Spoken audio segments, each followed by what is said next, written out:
understood the additive manufacturing is going to give a customized solution or personalized solution. So that is what is needed for any medical application.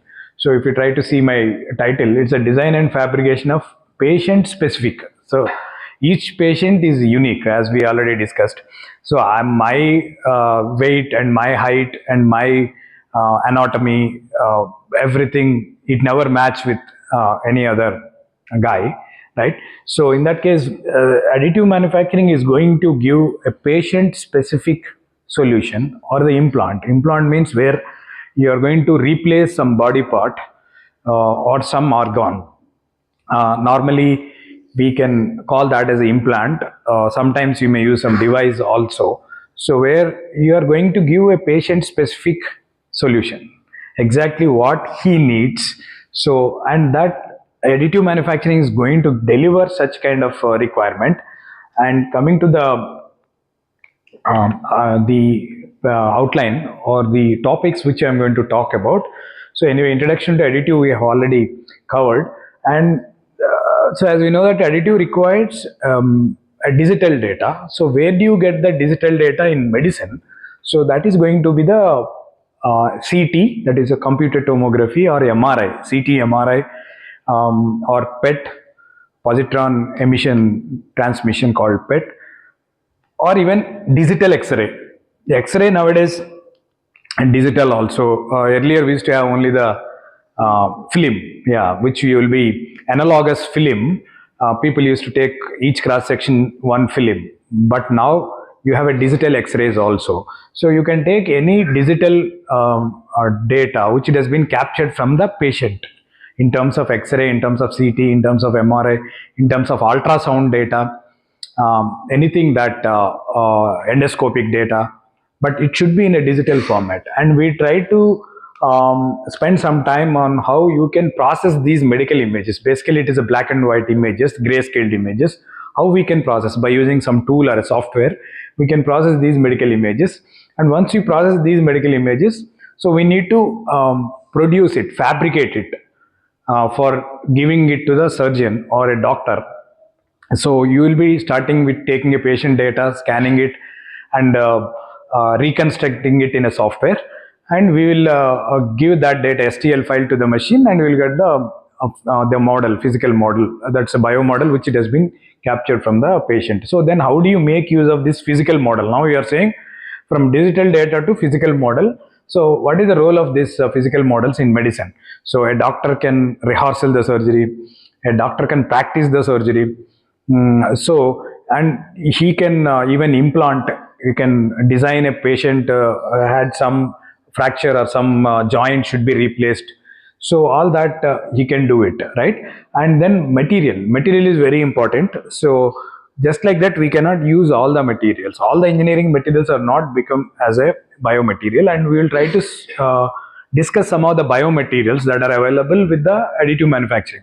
And AM process in particular to the medicine or the medical application, how it can be. Each process you have a unique advantages in terms of medical application. We will discuss that also. And finally, how do you develop a medical application? By using additive manufacturing. So that is the thing. And AM technology in medicine, I'm going to initially talk about some literature, some existing cases what the other people has done. And finally, I'm going to discuss the case studies, that is which particular to our collaboration with the doctors, especially oral maxillofacial surgeon, dental implantologist, and we have cranioplasty cases. I'm going to cover 3 departments, each 2 cases, totally 6 cases, medical cases, case studies with our own experience we are going to talk about. So, and that is AM case studies in medicine. So that is at the end I'm going to. And finally, some funding agencies, like somebody is writing some proposal. So especially for the medical additive manufacturing, so you have some Department of Biotechnology, DBT. So and particular ICMR is going to give some funding. So we'll try to see some of the funding opportunities in medical, in particular to the medical application of AM. So this is what I'm going to deliver during this talk. Yeah, I think now we are clear what is additive manufacturing. In a brief, you start with the CAD model, in the CAD system, and convert that data, and you transmit that data to the software which is connected to this a machine. And here, this data conversion, maybe you have a CT data. In medical application, you have a CT data, and it should be converted as STL file. So, and then convert that data, and you might have taken the data from the doctor or the radiologist, and then you will be taking it in a CD or a drive, a Google Drive. So then, which we need to process that data, and again you may be sending back to the surgeon or a radiologist, or we print it to the by using the 3D printer. You print it. Now you give the model, the printed model, to the say doctor. And before that, sometimes we need to check this. Some errors will be there in the STL file, especially if you are coming from the medical domain. While taking the scans, the radiation, so somebody might have worn some jewelry, or some filling in the dental filling, or some other implants, or some other plates, some say fracture, somebody might have wearing some plate. So while capturing that data, you have a lot of noise. So then we need to do some kind of repair, or we need to do some kind of noise reduction, even though you taken that data from the CT, from the patient. But sometimes we need to do a lot of a manipulation of the data. So once you do that checking, preparation, repair, sometimes we need to do the repair, especially in medical domain, we need to do that repairs and checking the preparation of it. And finally, everything, it is free from all the errors and all the noise that has been captured during the CT or MRI data from the patient. So, and then finally you send it to the machine, and you are going to build that, and now you give it to the doctor.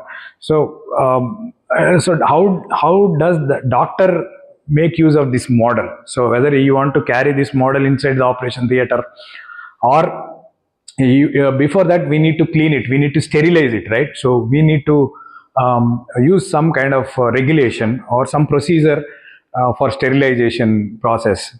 Why? Because otherwise it will affect the infection, right? So then we need to, yeah, these are the two areas already I mentioned. Like aerospace is for certification for flying in air, and like FDA, Food Drug Administrator, or ICMR, Indian regulator. So they need to give the certification saying that yes, you can implant it inside the body. So some certification, some clearances should be given. So that will be done, and once it, as for that regulations, the sterilization and other post processing is done as for the standards. So then it can be kept, that device or that implant can be kept inside the patient body. So and after doing the post processing, right? So this is in general, these are the steps involved in any typical AM process. And in particular to medical, then we need to take the medical data from the patient and process it. Anyway, this we already discussed the various applications of this EAM, and you try to understand here. You have, yeah, you see, this is a Gartner curve, or expectations versus time. So this expectation versus time, so if you see the old applications or the previous applications, it was a rapid prototyping technology people used to use only for the prototyping applications, and then followed by a non-critical aerospace applications. So that was the initial point, but these two almost touching to the productivity or industrialization. So it has been matured, and then followed by orthopedicians. So orthopedicians are the people who works with the bones and the joints, right? So these orthopedicians are quite long they are using this technology, and jewelry is another application, and home or domestic applications, and dental applications for crowns, bridges, braces. So this dental application is the most expected or most hyped condition, and then followed by critical aerospace applications. So we are talking about jet engine, aircraft jet engine part, maybe some nozzle, maybe combustor, which we discussed in the previous session. So any critical aerospace components also coming in a big way, but that is very beginning. So that is technology got triggered, means just now it has been started. And we have architecture applications, sports is another area, education and bioprinting. So what is the bioprinting is people could able to print the organs, skin, or people could able to print the blood vessels, people could able to print the bladders.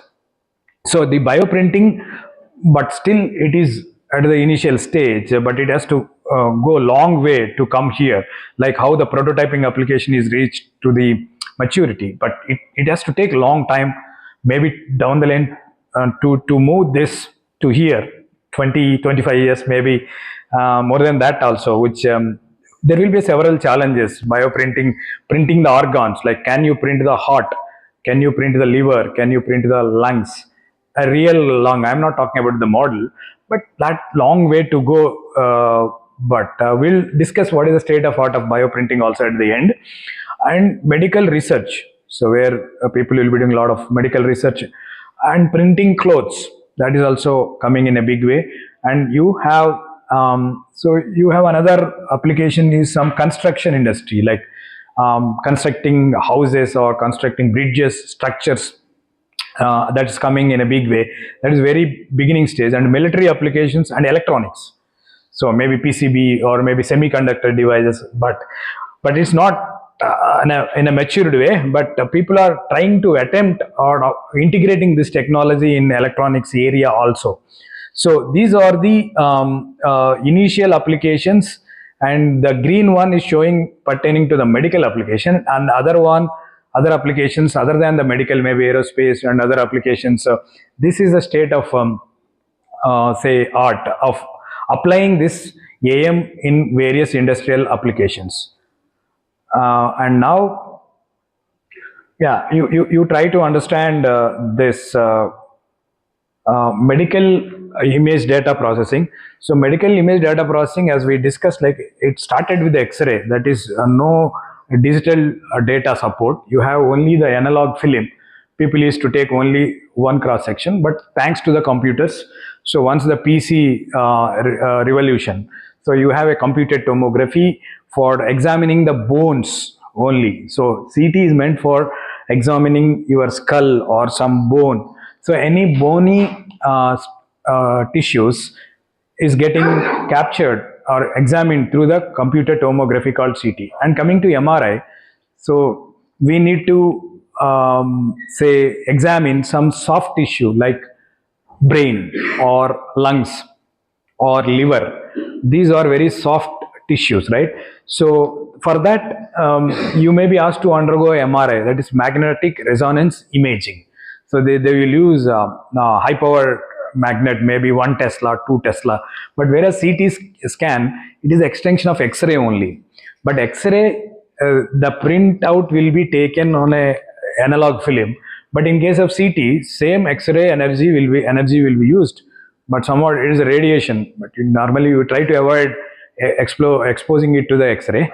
These X-rays, and then which it will be collected in terms of images in the computer, we can get the series of hundreds or thousands of images that will be stored in the computer, and you can adjust the contrast, brightness and contrast. So that is related to our density of the bone.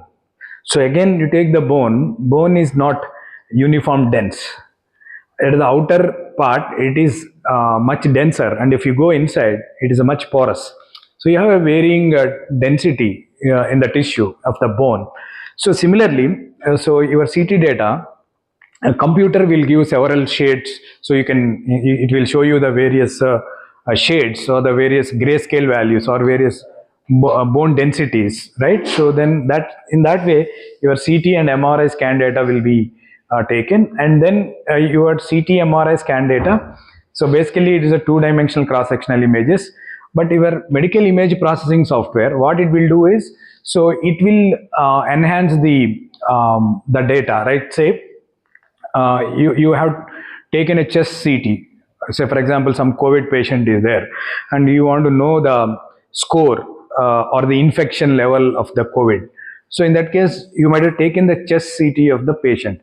But while taking the chest CT, and you might have captured various tissues, right? Say if you take at this portion, so you have a lungs that is a much less density tissue, soft tissue like lungs, and then you have a ribs, right? So ribs are much denser. It's basically a bone, and similarly you have a spine at the center, right? And other muscles and other soft tissues. But you might have captured all these images, but that are showing in a black and white from the source. But this medical image processing software will enhance, so it will ask you to capture or your region of interest or your organ of interest, maybe lungs at this particular point of time. Why? Because COVID patient, the lung got infected. So then you are interested only the lungs, but even though you have the data like ribs, spine, and other tissues, right? So in this way, your image processing software will help you out to segregate one tissue from other. So where in such a way that you can focus which tissue of your interest, which tissue you want to study, right? So in that way you can make use of this medical image processing software, and there itself you convert as a virtual model or STL file. Why? Because your AM machine requires an STL file. So you started with the CT data in a DICOM format. Normally this will be taken in a DICOM format. If you go to any radiologist doctor, they will give the DICOM images. So that DICOM images in a black and white images will be imported in this software and process it and take the STL file. So once you got the STL file, virtual three-dimensional model, now your printer or AM machine, you can give this data and slice it and print it, right? So in this way. So this, and sometimes you will be integrating this to the CAD software. So you want to design some a patient specific implant. So in that case, you may be taking this data to the CAD software like ProE or CATIA, or other way around, say from software, CAD software to the medical data. So back and forth you may be working, or even sometimes we need to simulate it. You took the data from the patient and you have designed some implant, say your ball socket joint, the femur joint you have designed, and we need to check the fitment, then the alignment. You can simulate it. Why? Because in the software you got this patient data and you designed this ball socket joint, and you can check simulation fitting of the ball against the original patient data. You can do a simulation, and you can do a 3D computer model. You can generate it, or you have designed this joint or a bone. So we need to do test it whether the implant, whatever you have designed, so whether it is withstanding or not with the extreme load conditions. All right. So then maybe your body dynamics, your body weight, whether it is withstanding or not, then we need to do a FEM analysis. Or some cardiac surgeon or some neurosurgeon, so they want to analyze the blood flow. So in that case, this data will be taken into the CFD software, right? So either it could be a CFD, FEA, based on the nature of that operation or that study or that specialization of the doctor. So then sometimes we do a FEM analysis, sometimes you do a CFD analysis, and then you make a physical model. So you have additive machine or a 3D printer, you can make a physical model, and you have some tumor, which you can see there is a tumor here for the skull, inside the skull. So then you can print this model, give it to the doctor, and let him practice. This tumor has to be removed, right? So then use his natural tools, cutting tools, to cut that tumor. We can practice that surgery on the model, but not on the real-time patient during the surgery, right? And design validation also. You have designed some implant, we can validate that design. So these are some in the software side, and also 3D printed model, various applications. So you can start with the CT or MRI data of the patient, and you can take this data to various platforms, or you can 3D print it or additive manufacture it and give it to the doctor for the and you have a various softwares to do this job. Like you have a Mimics software which we have at our NIT, and Simpleware is another software. And if you are looking for some open source software, freeware, like a 3D slicer is the open source software where you can take your DICOM images and you can process whatever the disaggregation of these tissues and then converting as STL file. So you can do that. and you have other softwares also. And then okay, you have a software and you have a simulation analysis, but still why we want to have a physical model, right? So of course physical model is a physical model, like how you can have, even though you have ANSYS software, CFD software, but always we are looking for some prototype, physical prototype in case of engineering application also, right? And similarly, so if you have a physical model that it has been captured from the patient data, for example, if you see this the facial reconstruction, the facial reconstruction of a patient, so it requires an ophthalmologist. Why? Because this eyeball should be placed intact in the orbital rim. Otherwise, there will be a chance you will lose the vision. And also, your maxillofacial surgeon who works with the facial reconstruction, the cosmetic surgeon, normally you'll call maxillofacial surgeon, and also neurosurgeon, where you have some neurons around here. So at least you have 3 to 4 specialized doctors to involved in this surgery.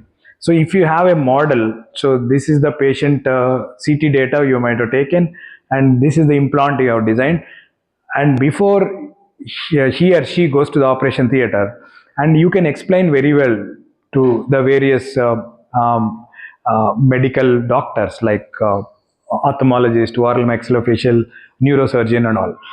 And also you can very well communicate with the patient.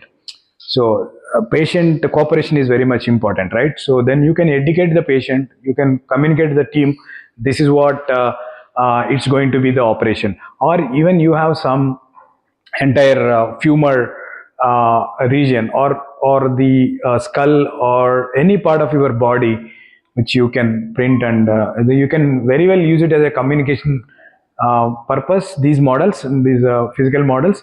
And also you can very well assist these models for analyzing the cause for the disease, and diagnosing the and then planning the surgery. Say what kind of instruments, surgical instruments he has to carry during the operation. So you can very well plan, the doctor can very well plan once he has a model with him, and he can rehearsal the surgery, or you can simulate the surgery. So you can come out with the best optimal surgical procedure.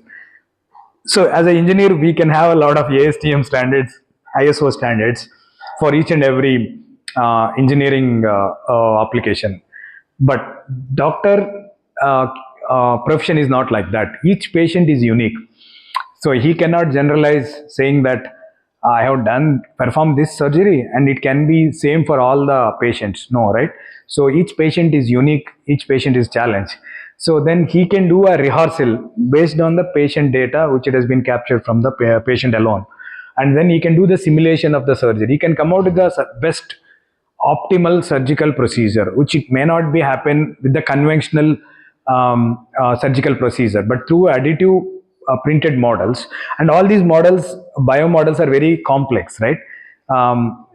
In terms of complexity, you have a lot of neurovascularity, you have a lot of nerves which are very complex in shape, geometry. So you can very easily print them, right?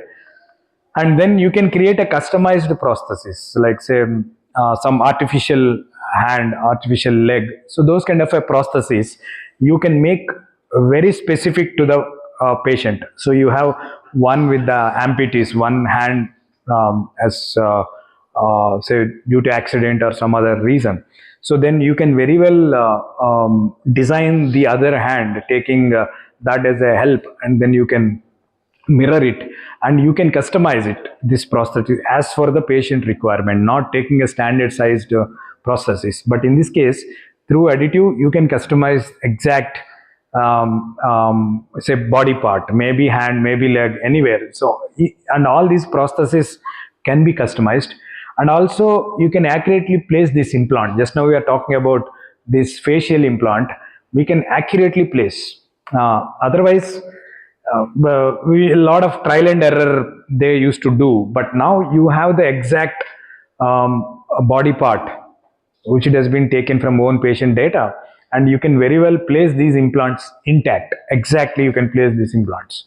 And these are some of the advantages of physical models. And then how do you get fabricate? And again, if you are looking for a subtractive conventional NC CNC practice, again the same problem which we have been discussing in the first session also, all that we need to address. But here you have additive or 3D printing, so any complex geometries can be printed. There is no limitation here by AM. You can print any complex, and of course medical say these biomodels or your anatomy or the human structure is much complex. So all these complex geometries, like you have a lot of undercuts, you have voids, you have a neurovascular canals inside your brain and all the where in your human parts. So that is very difficult to do a conventional manufacturing process, but all these can be done very easily with the AM, right? So then the steps involved here, you start with the taking a data, acquiring the data from a CT or MRI or maybe contact kind of a thing, and you process this data by adopting any one of these softwares, and then reconstruct them, those images into a 3D model, and further use any one of the existing AM technology to print that models. So coming to the materials, I will skip some of these slides. Why? Because we already discussed in the previous talk. So we have discussed all these materials, and now then how the engineering materials are different from biomaterials. So the biomaterials, you try to see the definition of this biomaterial. So biomaterial as defined, it is a synthetic material. Yes, of course, it is not a natural material. It is a synthetic, man-made material. This is a synthetic material that is used to replace or restore a function. So means you are targeting to replace hand or leg or maybe bone or maybe skin or maybe any body part. So you are trying to replace or restoring it to a body tissue or whatever this material that you are going to put it inside the body, that may be continuous or maybe intermediately in contact with the body fluids which are there inside, maybe blood, maybe flush, or maybe any body fluid that is there inside. Always it may be in contact, or continuously or intermittently it is in contact with your body fluid. So but if it is in continuous with the body contact, body fluid, so then what is the big deal? So what is the big deal? It should not react with your body. Once you put some material, foreign material inside the body, it should not get started reacting with your body, right? So or your body fluids, it is not getting reacted. If not, it will react and it will form infection, or it will finally, so then you will be in trouble, right? So then first and foremost is that what you call that property is a biocompatibility. So your material should be biocompatible. So what do you mean by biocompatible? So it should not elicit any adverse response from the body. Once you place inside the body something, it should not create any adverse effect to your body, right? And also vice versa, it should not affect to your body, and nor your body should not affected by this material, right? So and additionally it should be non-toxic. It should not create any poisonous thing inside your body once you keep it. And at the same time it should be a non-carcinogenic, means it should not create any cancer to your body once you place inside this kind of material, right? So because of this stringent requirement, it should not create any toxicity inside the body. It should not create any carcinogenicity in your body. So not all the engineering materials are qualified. So it may disqualify because of these stringent requirements. And also it should physically available and mechanically. So if you are replacing bone, and how exactly the bone will behave, and your material should also behave, right? So the physical behavior or physical property of the material that you are trying to replace particular body part, so it should exhibit the same property. That is another challenge. Or and it should augment and replace the body tissues. Of course, whatever may be the body tissue functioning, it should retain that property, right? And practically because of all these, your majority of the applications may not be qualify. in terms of cost or in terms of manufacturability, majority of the materials may not support. So then what are the supporting materials? So supporting materials, maybe if you talk about polymers, you have a biopolymers. So right from the head to the toe, you have like right from the ears, bones, joints, knees, and you have a heart, pacemakers, and all this, you have an appropriate material to be replaced in polymer group, which at the moment you add this bio prefix to your polymers, so you have only a very limited sorry, very limited number of polymers, right? Maybe hardly 1 2 3 4 5 6 7 8 9 10, some 10 11 materials only coming under this biopolymers, right from the polyethylene to the hydrogels. Excuse me. So, and you can use an appropriate joint replacement, you can use a bioethylene, or if you are looking at some tubing, you can use a PVC, but this is a biopolymer. And if you are looking for dental restorations, and you can use a PMMA, that is polymethyl methoxylate, called PMMA. And even you may use various materials, silicons or hydrogels, to an ophthalmology or drug delivery system. So you can use the hydrogels. So these are some biopolymers, and all these can be additively manufactured. Either it could be a direct method or indirect method. So you could able to process through AM machines these 11 materials directly, in the sense direct from the machine, or maybe making some casting in the second route. Casting route could also be achieved any one of these 11 materials, right? And each and every body part replacement, ear part, you have so many options, right? So you can accordingly choose which material to replace which organ or a tissue. And if you are looking for metals, so metals again, you may have some 5 6 or 7 8 options, like 316L and titanium alloy, cobalt chrome, nickel titanium, and you have gold alloy, silver, and you have platinum, and you have the mercury. You have amalgams for dental restorations like gold, mercury, and the tin, and so on. So you can have the metals, and all these metals can be additively manufactured. So then you can make use of an appropriate fracture fixation or some stents or surgical instruments. You can use 316L grade for such a kind of applications, which you can pick the appropriate material, biometals, materials. And then ceramics. So you have ceramics and glasses like alumina. So alumina you can use for joint replacement, dental implants, and zirconia for again joint replacement. Calcium phosphate you can use for bone replacement, like bone repair augmentation, that can be done with the calcium phosphate. You can use hydroxyapatite is one, where calcium phosphate group, and bioactive glasses for bone replacement, porcelain for dental restorations, carbons, so hot valves and so on. And you have very few composites, maybe biocomposites like quartz silica fillers for dental restoration, PMMA with glass fillers, so for dental restorations. These are some of the additively manufacturable composites, ceramics, metals, and the polymers.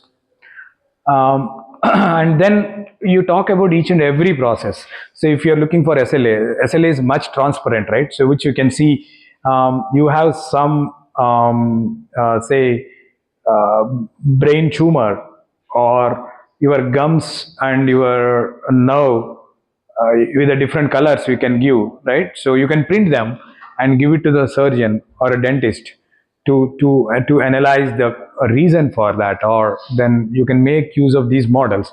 So it is exactly really how a tumor is there, and how they can operate the tumor to remove it, right? They can do this is an SLA VAT based polymers through epoxy, and through the light source you can cure it, and based on your geometry which it can be processed. Or like you may have under the VAT you have a digital light processing. Instead of a single laser, you can use a light or a mask. Entire layer can be done in a single go. And then you have kind of lamp here, and DMD, digital micromirror devices, and where each layer can be processed. But same working principle, that is the photopolymerization process, but it is very fast, maybe 7 to 8 times faster than the previous technology. So you can make this hearing aids or any medical devices that you are looking at. So this is basically a VAT based system or material jetting. So you can print simultaneously flexible and rigid material. Like, so you have some splint, so you have this these splints, wrist splints. So these wrist splints, you can understand, you have black color one is a flexible, and this is a rigid one. The structure is rigid one, and with the border with the flexible, you can print in a single go. Why? Because you have a dedicated nozzle sear for the one row or series of rows dedicated for this flexible material, and other series of rows dedicated to this rigid material. So you can print simultaneously, right? So this is a material jetting technology. And FDM, as we already know, you have ABS, PLA. So this is very quite handy for a bone structure to print it by using FDM or a material extrusion technology. And talking about the powder bed system, yes, you can print in polymers, maybe you can print in nylon, maybe biodegradable materials, biocompatible materials also you can print it. And then metals, like as we discussed, like metal laser printers with the powder bed. So you can print the dental bridges, the copings, or the knee braces, right? Or you can have this acetabular cups and this joint, this femur joints through the metals like titanium, cobalt, chrome, steel. You can print them, and this is basically a binder jetting technology where you can print this implant with the different colors and different parts. So you can design it and print it and use it for the fitment of the things in the inside the patient body. And LOM, laminated object, you have a very big sized implants, so which you can use this technology for printing a huge size models, biomodels. And then how do you develop the medical application, right? So developing the application, medical application, so you may have two approaches. So if you see the left side approach through a CT MRI scan data, that is studying the internal structure, or like you have a right side approach. So this, you have a touch probe or a laser scanners. In the laser scanner, a touch probe where you can use 3D scanners. The outer surface, you want to design an artificial hand, which an amputee who doesn't have the hand. So then you can scan this outer surface with a 3D scanner. Or like you want to scan the brain, then you can come to the CT MRI, right? So either internal structures, you come to the CT MRI, or external outer surface, you go to the touch probe or a laser scanners to get it scanned. Okay, either way, you start taking the patient data or the dry bone, like cadaver bones, from the dead bodies, if at all you have, and you try to do it on that. So, and then prototypes, you start with this and acquire the data, maybe through the CT or maybe 3D scan data. And once from the CT data, you will get images. But if you come from the touch probe or a laser, it is a point cloud data. Why? Because your laser or your touch probe will be taking or touching, and you are going to get these three-dimensional points, the cloud of points. So you have a cloud of data from this route, and either it is the images or the point cloud data. Your software, medical image processing software, as we discussed, or it may be a reverse engineering software for reconstructing these points into curves and further surfaces. So then you can make use of this software, image processing softwares, to do that image or point registration and processing it. And finally, our requirement is to get the STL file. For getting STL file, either from this route or this route, your software will enable you to save it as STL file. So that is sufficient for your 3D printing to print that model. Or if you are looking for some other applications like maybe VRML through web or through IGS to transport it to FEA or CFD packages, or DXF to maybe your AutoCAD or maybe a 2D images. So you can save that any one of these formats that are available. And then you do a CAD modeling or a 3D freeform modeling it, and ultimately you can make a digital model, a CAD model, or a soft copy of the patient data which it has been captured, right? So then you have come out with a CAD model and now give it to the printer, and then how do you see that model, how the doctor is going to receive that model, what application he is going to use it. Application may be simply a model to analyze the disease or the causes for the disease or the malfunctioning or some infection or whatever. Then they can make use of that, or surgical aid tools like some supportive device, some template a doctor needs while no drilling a hole inside the brain or inside the skull or any bone. Then he needs some template or a guide for accessing his tool, right? So you can make a surgical aid tools for the aiding the surgery, but not exactly putting inside the body, but it's a supportive device, or even implants. So it may be directly, sometimes we need to place a bone or a plate inside, then you can make use of the implants, or tissue engineering scaffolds, or sometimes surgical planning models or simulation, FEA model, and sometimes we need to make a medical devices. So you have a several applications where this data will be used and these physical models can be used, right? So in this way, so for reverse engineering, sometimes if you go to dentist, they will take an impression from the mouth, right? So that dentures, so these dentures can be digitized by the scanners, and now you can have a soft copy. Now you can design a bridge for that particular patient, right? So you can do the scan data, and then you can do this kind of a bridge or a braces. You can design it. Yeah, and then what is the process chain for this producing the medical images? So who is the responsible person here? Starts with the doctor, or in fact patient, and then what are the auxiliary process and main process.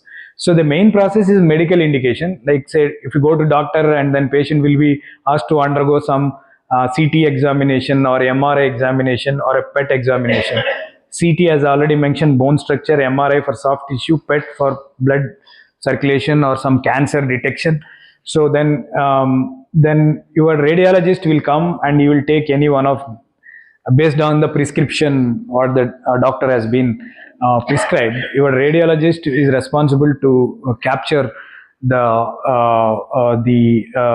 data from the patient, and now your role will come here. So your computer specialist along with the radiologist, we need to sit and we need to guide him, or rather we need to you understand his requirement, and it's a collaborative work, right?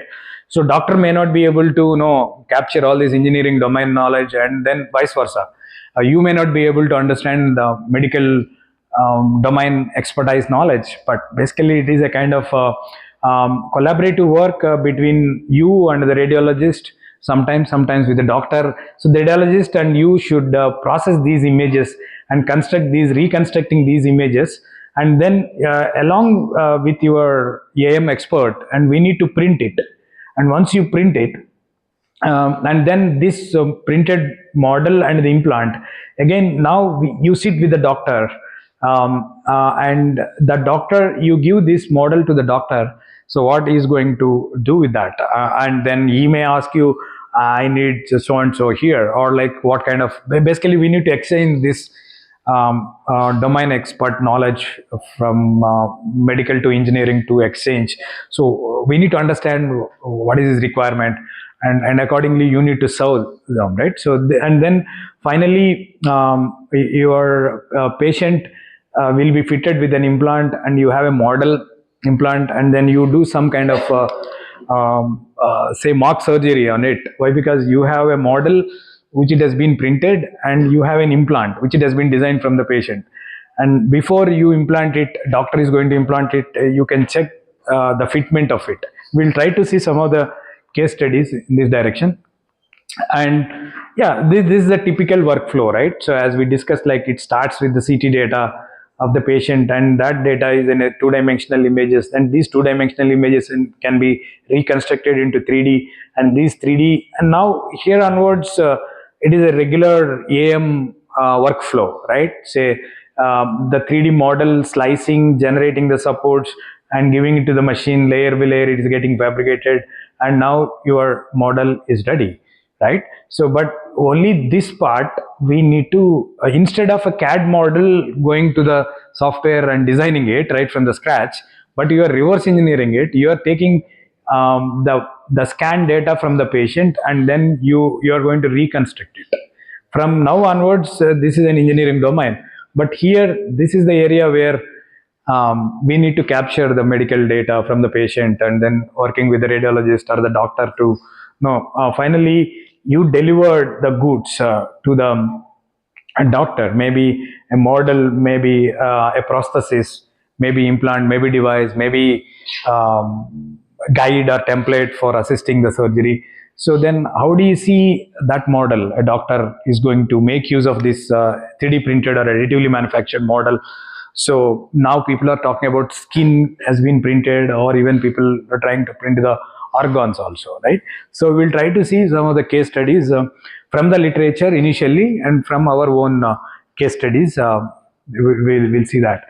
Yeah, so aim in healthcare, yeah, implants. Why implants? Why only through additive?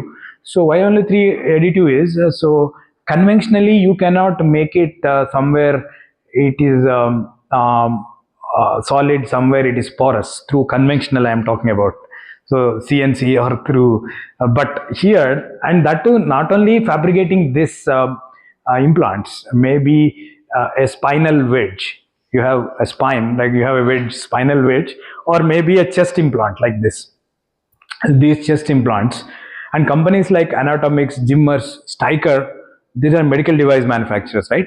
So they are using this, say, titanium is the replacement material for the bone. In that case, you are exactly mimicking the bone structure of the actual patient. So each patient is unique, and within the patient, if you put up age, and your bones will be subjecting to osteoporosis, right? So if you cross 40 or 50, so your bones get deteriorated, right? So within the same person, if you put up age, and your structure is getting changed, but this technology will give a patient specific, or exactly how a patient structure, and it will mimic, it will fabricate as for the patient requirement, right? Maybe chest, maybe spinal wedge, anywhere in the body, any bone, or now people are talking about the organs also, but in general these implants, which it can be implanted inside the body, so you can very well design, fabricate, and patient required, patient specific implants, and planning the surgery. So if you see this heart, pediatric heart surgeon means a monthly baby or daily born, maybe a last yesterday or day before yesterday one baby born, but there is some heart hole or heart disease or something should be operated on the heart. That is a very complex surgery for a heart surgeon, like a pediatric heart surgeon. So, but if you have a model, so you have taken a CT, MRI data of a patient, the children, and then you can have clear visualization of all these arteries, right? So then he can very well plan. Now FDA, that is Food Drug Administrator, they are giving clearances, or they are giving a certification for these softwares or these models for medical usage. And then orthopedic casts, lightweighted structures. So let it be aerospace or let it be medical, but basic idea is to make a lightweighted structures, right? So lightweighted structures, again aerospace may be inspiring, taking the inspiration from the medical, but medical intentionally you are making exactly fitting to the patient requirement, right? So these orthopedic casts, lightweighted casts, like this kind of lattice structures, so you can very well make it. And these medicines is drug delivery. If you are talking about, normally these medicines are general medicines, right? So but 3D printing is going to revolutionize this drug delivery, or these medicines is going to be future. This is a personalized medicine.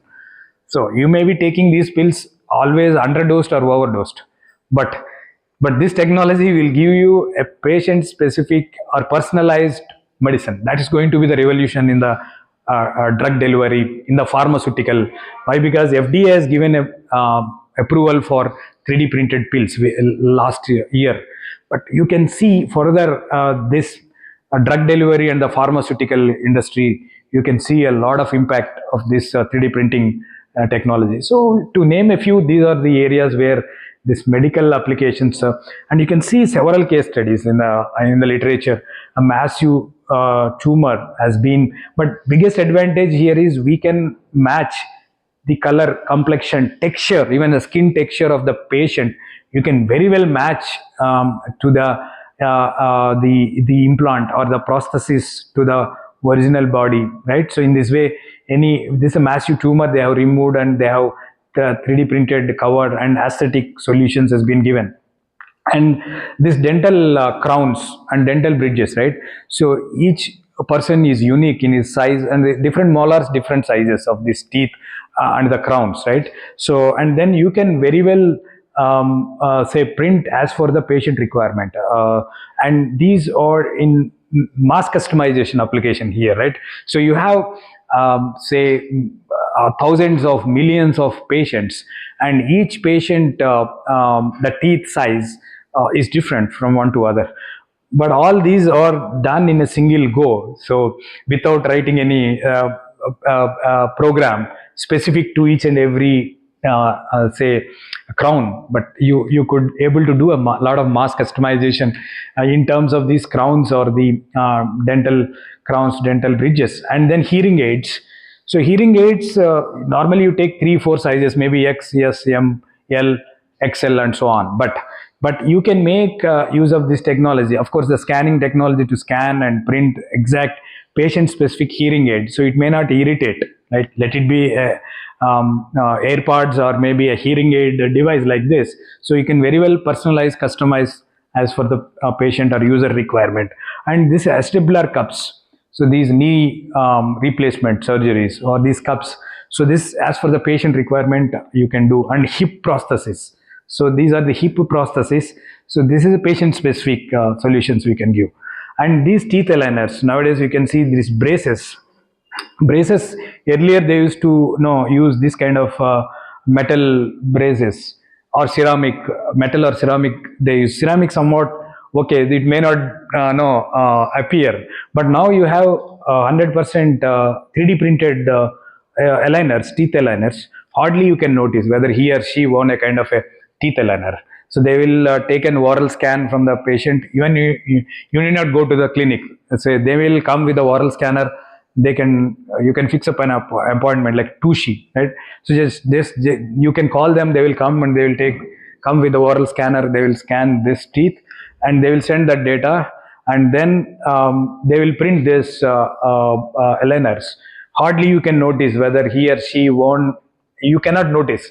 So then such kind of, that is a single sitting, and maybe after 1 month again they will come and scan it, and second set of 3D printed. So like that, slowly it is getting aligned, right? Say maybe some 7-8 settings. So sittings, maybe 7 months or 6 months. So based on the patient, how much deviation. So then it can be done. So all these are 3D printed teeth aligners. And as I already mentioned, some prosthetic hand.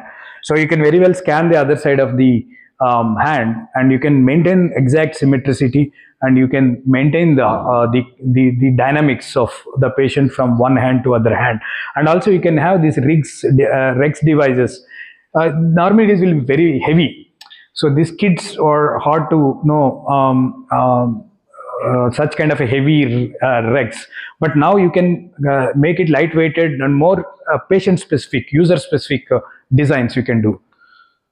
And this is another example where he has been taken this kind of a prosthesis.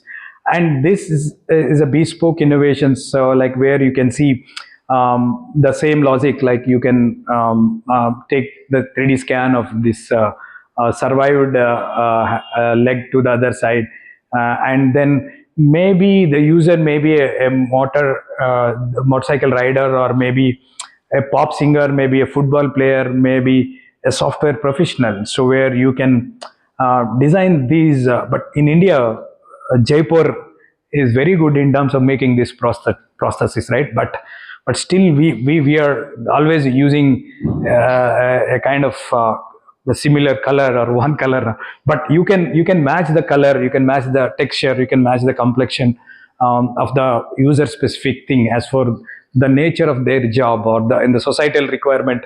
So you can do it, right? Somewhere else people are looking at. And let me come to the last part of my presentation, the real case studies which we performed. And I'm going to talk about at least three areas: dental implants, cranioplasty, maxillofacial surgeries. So 3 into 2, 6 cases I'm going to discuss. So apart from this, people, orthopedic surgeons, so total replacement of this knee joint or total hip joint replacement people has been used in this technology. And biomedical devices, people are AM is used to design a device for a patient specific medical device. And biosensors, biomems devices, somebody may be looking, use this technology in MEMS devices, that to biomems devices, yes. And you have a microfluidic devices for bioseparation, bioprocess, and augmented tangible molecular models or research education. Some anatomy class, for example, anatomy class in the medicine, they use these solutions to preserve these cadaver bones or dry bones. But now just you can 3D print them and make use of for your anatomy classes, right? And you can see right from the conjoined twins. So you have a conjoined twins where you have a common neurons and common nerves, but how beautifully, but still in India we could not separate this kind of in Hyderabad, in Telangana itself, we have a one peculiar case now by this time they are 16 years 17 years old.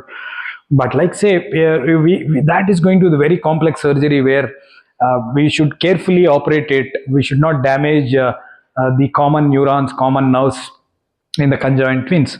But people are using this technology to easily separate this kind of a conjoined twins. And some facial, the facial aesthetics part of it, or a facial reconstruction, and cranioplasty, finger joints, and you have even ophthalmology, ophthalmology applications, and then you have orthopedic applications, and the hip joint, and the joints, maybe knee joints, and you have these finger joints.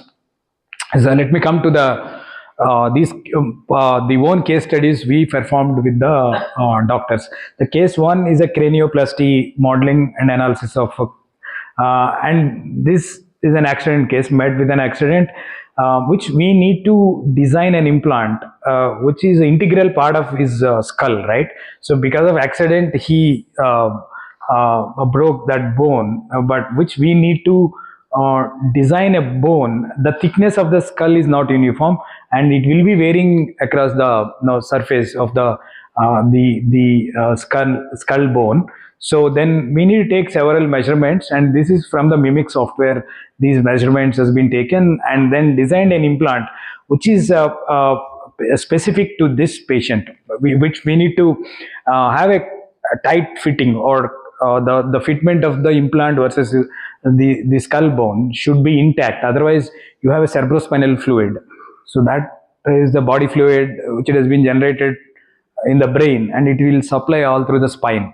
But if you are not close this implant intact, and always there will be a chance it will be leaked, right? So in that case, like, which we need to design an implant which is specific, or which is fitting to the exact to the patient requirement.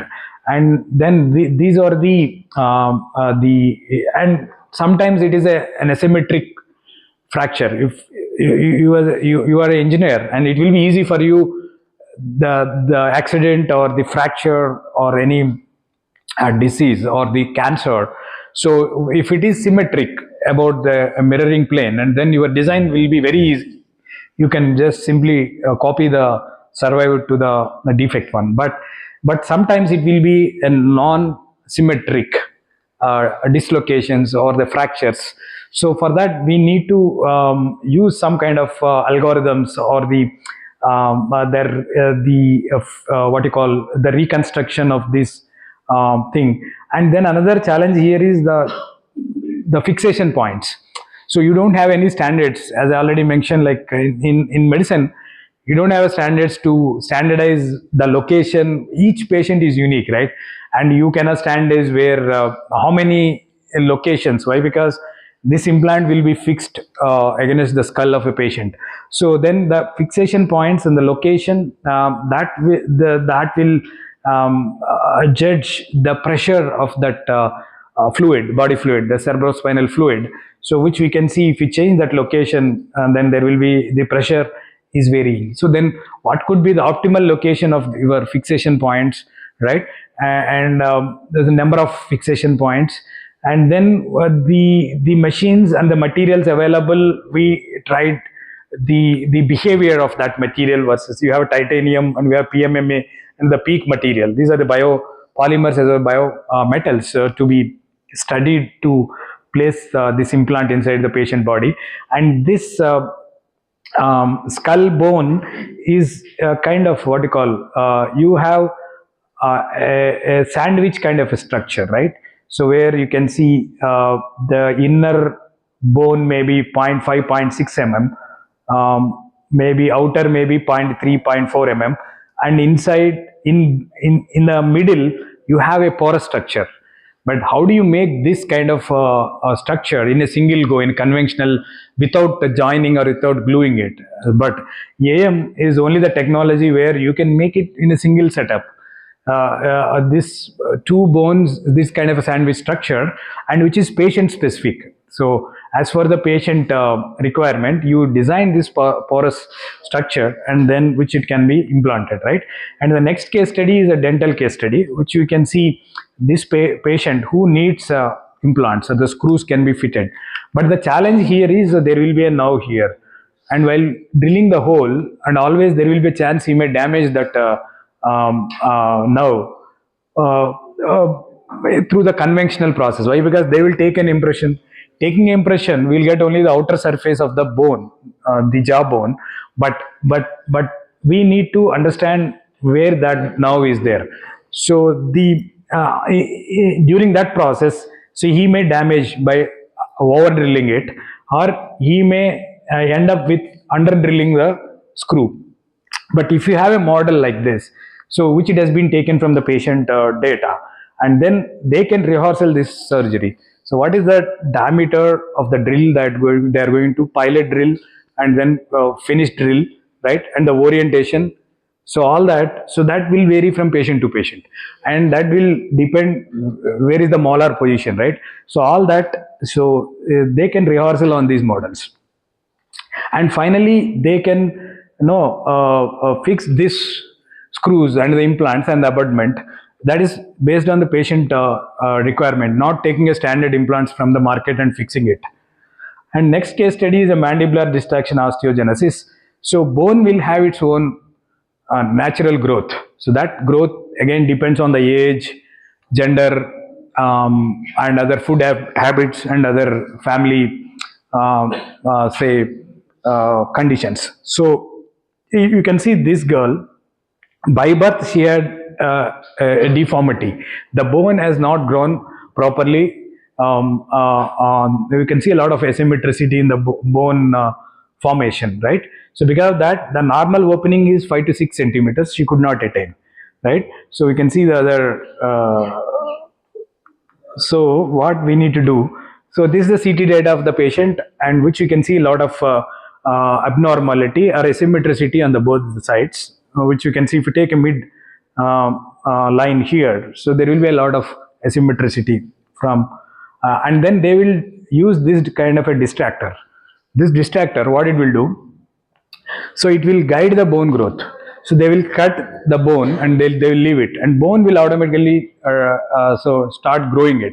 And in order to guide that the bone growth, they will use these distractors. So they're kind of a screw kind of a distractor, right?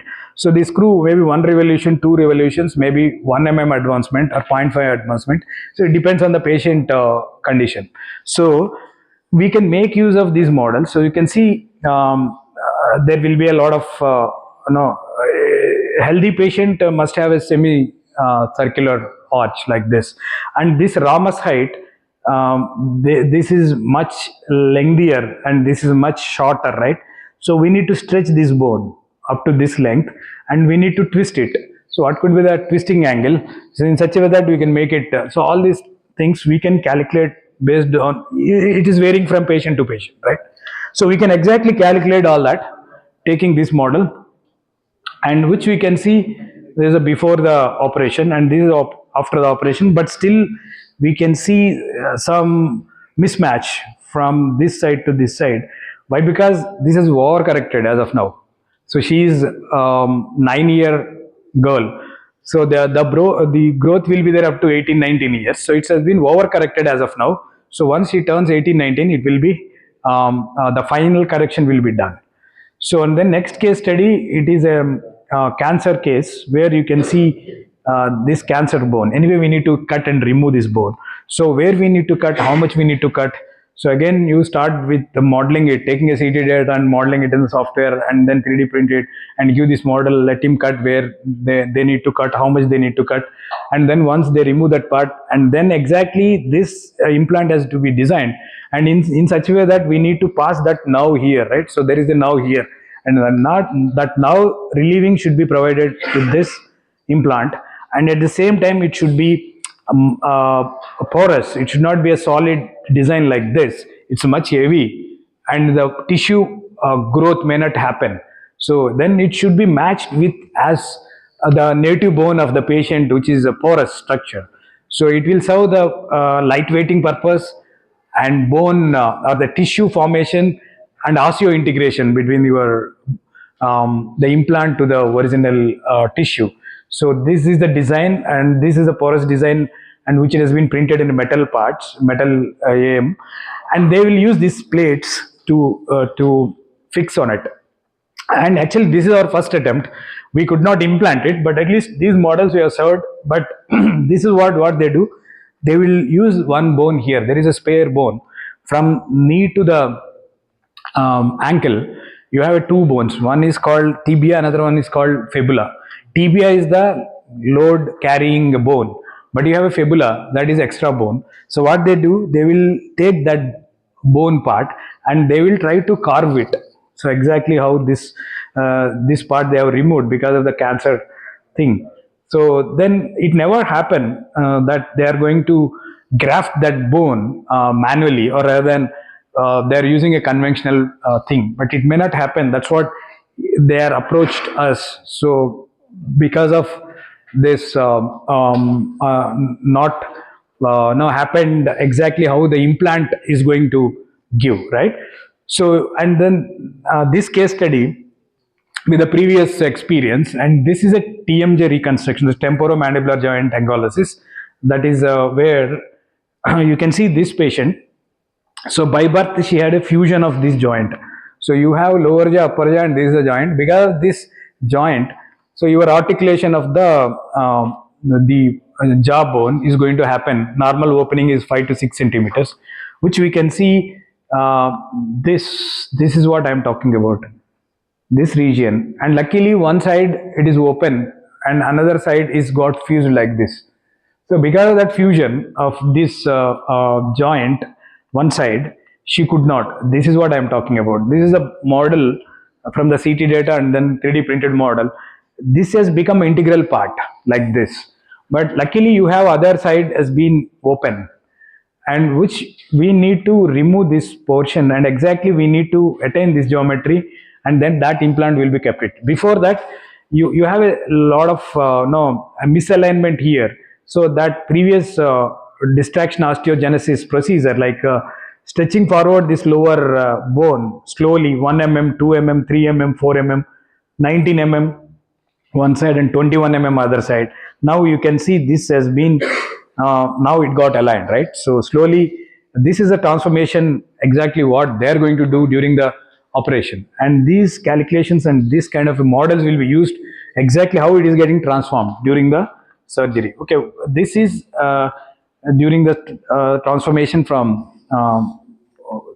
and then this is what it got aligned, but still there is a major portion is left out. This is what we are talking about. But why this is very challenging for a oral maxillofacial surgeon for a TMJ ankylosis surgery? So you have a lot of nerves which is adjacent to this joint. You can see several nerves are here, right? So if he is not doing properly, and there will be always just chance he may damage this nerve system, right? So then that's what it's going to be very crucial surgery for any TMJ reconstruction for the oral maxillofacial. Yeah, this is what I'm going to talk about. So this should be dismantled, and exactly this form, dimension, and geometry has to be transferring from the survived to the defect side, and which we need to cut this portion. Yeah, this is what I'm talking about. Entire design has been done in a software called Thematic, and this condyle portion exactly how the other survived to the model, and this is from the upper jaw side and from the lower jaw side. The upper jaw side you have this fossa component, and where from the lower jaw side, and this is the condyle where it will go and fit it. Yeah, this is what I'm talking about. You have a lower jaw, this is a condyle, and from upper jaw, this is the zygomatic arch, and this is a fossa, and this is what it's going to be. So just simply you are dismantled this, you have released that fusion of the joint right from the birth. She has been surviving like that, but now exactly what you are going to do, perform the surgery, you are rehearsal, or you are doing a kind of on these models you are trying to the same thing which during the surgery you are going to fit this 3D printed metal titanium implant. Yeah, and then guide also. Why? Because we need to fix this the screws, and for that we need this guide. Otherwise it will slip, right, while drilling a hole. And this is a guide exactly where they want to this is a support or a guide. And then we filed a patent on this surgical procedure, US patent, and it has been sanctioned.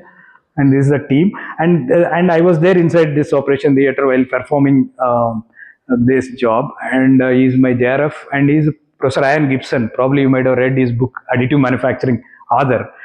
And yeah, this is what we she has been surviving like this. Once it has been opened, now she has attained 5 centimeter opening of the mouth, right? And yeah, exactly whatever designed, fabricated, and which it has been fixed by making use of that guide and fixing these screws. This is from the upper jaw side, and this is from the lower jaw side. Now she is doing good. So which you can see now she has attained the normal opening and normal opening of the mouth, 5 centimeters, a healthy opening, and normal biting and normal chewing. So all that she has attained. And recently she got married also. So then these kind of technologies will not only help it will help you the better societal life of the human beings also, right? So not only machines, so it can also for the betterment of the people or the society where these people can live better, right? So and the last case study I'm going to discuss is a basal osseointegrated implant. So this is basically an accident case again. So the accident case, he met with an accident, and incidentally he lost the 5 teeth and along with the bone. So if you have a bone support, and from the market you can buy this 4 or 5 implants and you can fix it 1-to-1. But unfortunately this fellow, along with the teeth, he lost the bone also. Then there is no support. Then how can you fix this screws, right? Then there won't be any chance to buying a implant from the market and fixing it. And he needs an indigenous or the implant which is specific to him only, but not, we cannot buy from the market. So that is the biggest advantage here. So this is the implant which has been designed for him, and this is a symmetric fracture because of an accident. And then we have done for the analysis for the maximum load conditions, biting, chewing, and the alignment of this. And this is the prototype initially we printed. And then finally we printed in metal machine, and this is the implant, and this with the support. And after sterilization, and then after following that and this during the surgery, where you can see this implant, it has been fixed inside the patient mouth, and this we have published in the Rapid Prototyping Journal. And this is where you can see this is a permanent implant which is there inside the patient mouth. And on top of it, these are the 4 teeth, seamlessly it has been fixed. So in this way, you can see several cases, like it may be abnormal growth of the tumor, or maybe a cleft by birth, and some emergency accident cases. But emergency accident cases, you may not be served in time. Maybe they may be asking within 1 hour 1.5 hour, but it may not be possible. Some head injury and you have a lot of blood loss. But designing it, printing it, sterilizing it, and supplying it, but that may not be possible through for the emergency cases. Okay, so far we have discussed several bones or joints has been implanted, but now what is the future? Future could be you can print in a heart, you can print a heart wall, right? Then what is the material that you are going to use it for printing? Is it the same metal? No, but you can take a same piece of heart or piece of liver or piece of kidney or piece of tissue or organ where you are trying to replace or repair. Just they will take that and they will make a cell ink. So preparing a ink, basically you are going to print it, like basically it's an inkjet printer. How exactly you print it? Like a syringe kind of a thing here. So either it can be screw or you have a different technologies here, and then you can make a collagen. Collagen is a natural material, right? So natural material and a cell, and then you can cultivate it. Basically what I am trying to say, so they will extract a cell from your own body where you are targeting to replace or repair a particular tissue, and then they will extract from your own body your own cells, your own living cells, and they will combine with nutritions, and they will combine with the minerals, and they will put it in incubator, right? And they will do a cell cultivation, right? And then they will test it for mechanical and other properties, exactly how your lungs or your liver or your heart or your kidney or your bladder, exactly how it in terms of geometry, in terms of functionality, that is going to be the much challenge. How can you attain, you may attain some properties, but the functionality is the biggest question mark, right? So that's what people are trying to address, such kind of challenges, but still then what is the state of art? So the state of art, which you can see, these organs could be, so broadly you can say the four level complexity. The first level complexity is a skin. It's a very simple, right? So people has done 3D printed the skin and they replaced it. And second level may be a blood vessel. So people have already done blood vessel and the bladders. But third level or fourth level complexity can a kidney, can any other complex organ like liver may be 1.25 or 1.5 kg weight, that kind of a huge mass, or your heart or lungs. So can it be possible? Maybe which you could able to print skin or could able to print a blood vessel, maybe a bladder. Why not the complex organs? But there will be several challenges. Then time may be the factor which we need to wait for that. Maybe funding agencies, probably you can apply to SCRB, DST, or particular to DBT if you are looking for some medical funding, medical area. So exclusively you have a DBT, and of course MHRD, CSIR, BIRAC. There is a scheme like biotechnology industry research council, BIRAC, and you have some, anyway you have this kind of agencies which it will fund. And MIT, that is the Ministry of Electronics and Information Technology, and NCAM is also supporting some extent but not fuller. Maybe you can approach, or you have some thing in AMTZ, maybe in medtech zone, where some research or some kind of a thing, collaboration if you are looking it, and some societies and private sectors. Just I already mentioned, India is doing great in the recent times, where you can have metal printers can also be made in India, like you have incredible AM, and you have Intake, you can have Wipro, Amaze.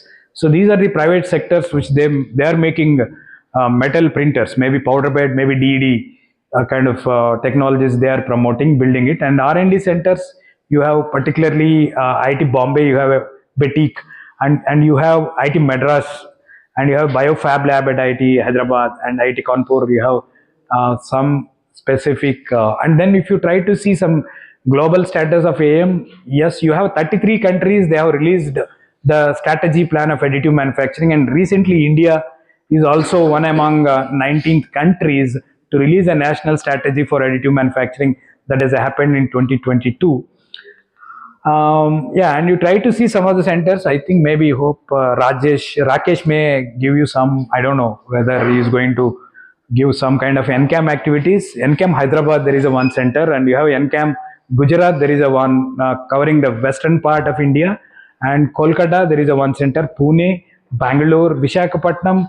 Yes, we have a little bit of center there, like where a medical device sector, like I already mentioned, AMTZ, and then we have a Mandi. There is a one more center. So, and this is about where the national centers for additive manufacturing and some funding agency.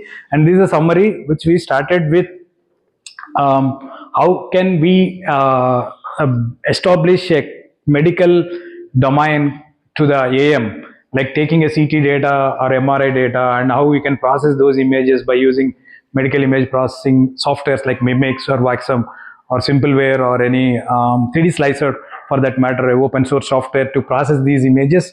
And then we discussed about the materials and in particular biomaterials and virtual models, how we can simulate, or then diagnostic models and pre-planning surgical models with the case studies. Also, I explained some of the implants and processes and medical devices.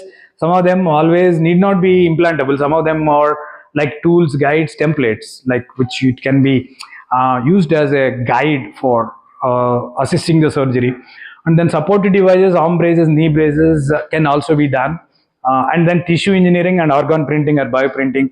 That is what the future 3D printing we can say. And I would like to acknowledge a few people here. It's a collaborative research, right? It's an interdisciplinary research, but you cannot do ourselves and they cannot do themselves. Then we have a very good team of doctors from Panniya Dental Science Research Center, Hyderabad, for oral maxillofacial surgeries, like Shekhar Reddy and Dr. Aditya Mohan, and P. Mahesh from Narayana Dental College exclusively for the dental applications, and DST, SCRB, and of course, at least I have guided a couple of PhD scholars in this area, and then 4 to 5 PG students and 1 to 2 UG scholars. You might have seen some of the citations. And anyway, this we already discussed. Here some of the facilities we have at NIT Warangal. Yeah, this is from my side. If you have any questions on both the sessions, like if you have any clarifications, previous talk and design for AM and this medical part, and yeah, you can ask. You can interact with me. If you have specific doubts also, you can ask.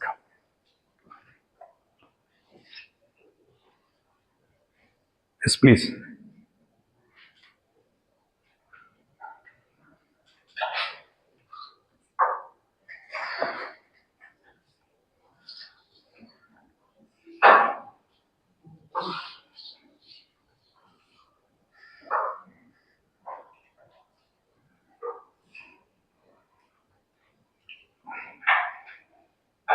Yes, sir. Yes, please. Yeah, please. Yeah, you are doing work on aluminum material. A little bit. Actually, I can share my experience. The material which we faced a lot of challenge is aluminum. I can say aluminum 10 mg we tried, but it is not that much easy go for aluminum. We are very much succeeded in titanium. We are very much succeeded in cobalt chrome. We are very much succeeded in 316, 17.4 pH. But aluminum, we have done some extent. Yes, yeah, please. So if you had any ceramic elements, aluminum and or other materials, will it? Yes, actually, very good question. But as far as powder bed is concerned, definitely it will be a challenging one. I can say try with the DED, preferably aluminum with some ceramic you want to mix and try. But definitely powder bed, it may not that much easy to process. Maybe there will be several challenges. You're talking about ceramic element you want to introduce in the metal like aluminum. Aluminum itself, it's a challenging, very reactive with the laser, and then a lot of challenge which we can face with aluminum. It is not that much easy. But if you are adding on top of it ceramic, it is maybe possible, but I can say better with the DED rather than the powder bed technology. Yes, it may be possible, but with my machine, if you ask me, but definitely I can say it is very tough to process with the powder bed. Maybe DED it may be possible to. We have a different nozzles and different mechanism, but here only the single bed and single material only you can yeah, do it. So Organ printing. What as a mechanical engineer, what kind of collaboration is required? Any terms and conditions are there? Biomedical application. Yeah, biomedical. Rules we need and what kind of training you also require to print one particular organ which is suitable.